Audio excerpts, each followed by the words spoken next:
నమస్కారం గురువుగారు. నమస్కారం అమ్మా.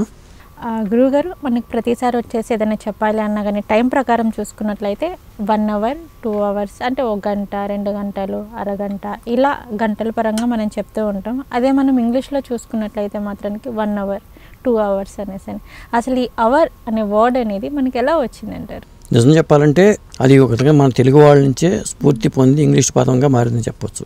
ఎలా గురువు? అక్కడ కూడా మన తెలుగు పదమే. ఇప్పుడు హోరా అంటాం.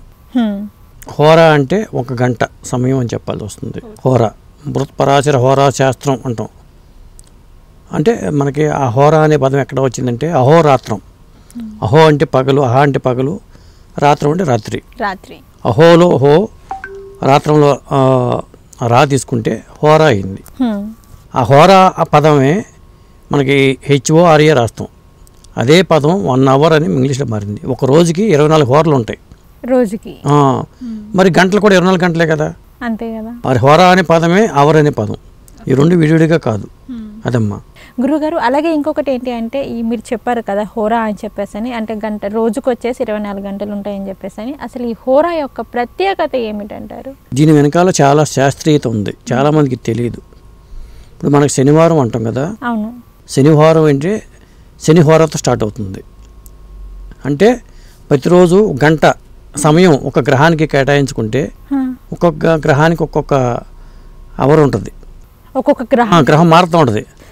హోరాశాస్త్రంలో హోరా సమయాలు ఉంటాయి, పట్టికలు ఉంటాయి.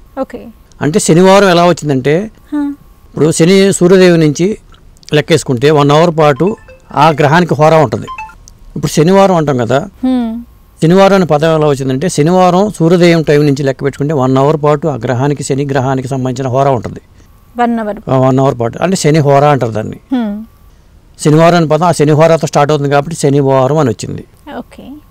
ఆదివారం అనే పదం రవిహోర, రవిహోర అనమాట. ఇది రవివారం అంటే ఆదివారం.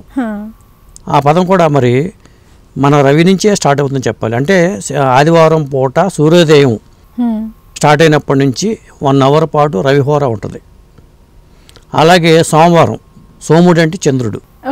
సోమవారం చంద్రుడికి సంబంధించిన గ్రహంతో స్టార్ట్ అవుతుంది. అంటే చంద్రుడితో స్టార్ట్ అవుతుంది. 1 అవర్ తర్వాత 1 అవర్ పాటు చంద్రహోర ఉంటుంది. సోమవారం అని వచ్చింది. మంగళవారం కుజుడికి సంబంధించిన గంట ఉంటుంది ఉదయం సూర్యోదయంతోనే. అలాగే బుధవారం బుధుడికి సంబంధించిన హోరా ఉంటుంది, ఫస్ట్ 1 అవర్ సూర్యోదయంతో.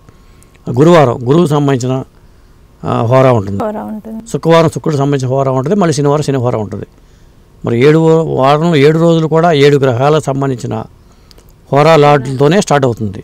మరి ఇంగ్లీష్ వాళ్ళు పెట్టారనుకోవాలా, తెలుగు వాళ్ళు పెట్టారనుకోవాలా? ఈ పదాలు తెలుగు వాళ్ళ దగ్గర నుంచి ఇంగ్లీష్ వాళ్ళు పెట్టారనుకోవాలి, అనుకోవాల్సి వస్తుంది కదా. మరి అంటే మన భారతదేశంకి ఎంత ప్రాముఖ్యత ఉంది, మన సనాతన ధర్మం ఎంత పవిత్రమైంది, మన హైందవ ధర్మం ఎంత పవిత్రమైంది, మన జ్యోతిష్ శాస్త్రం, మన లెక్కలు, మన వేదగణితం ఎంత ఇంపార్టెన్స్ ఉందనేది దీన్ని బట్టి అర్థమవుతుంది కదా. అవును సార్. అదమ్మా.